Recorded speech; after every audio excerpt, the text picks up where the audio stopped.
It's getting a little cold outside here. Alright, yo, Carla Fretta. My name is Arnaldur, and today I'm gonna show you guys how to make, your own group. I'm gonna show you how to, make a group for your presets in Lightroom to better help you organize, okay? Alright, so this is not so hard, but it took me a little while to figure it out because it's not like one button and you then do it. But what you do is when you're in Lightroom, you find this plus sign here next to the preset, okay? You click it and you do create new preset. Alright, here, just like you're creating a new preset, but if you check under, you see group, alright? Here you can create a new group. So you just create a new group, you can call it whatever you like. We can call this one Hugs to You All, create.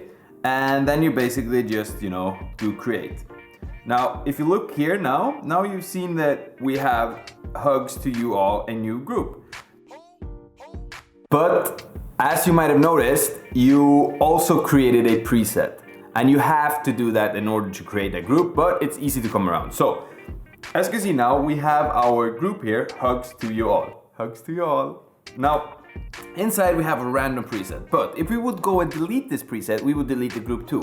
So it's like there has to be at least one preset in every group. So you just take any other preset and let's say take this one and you drag it to the group that you just created, and then you just press this one here, that was this random preset that you created, and you just press delete. Voila, and now you have your group here and you can start organizing your preset. It's as simple as that. So that's it for me today. If you have any questions, feel free to ask in the comments down below. I'll promise you guys that I will do my very best to answer you.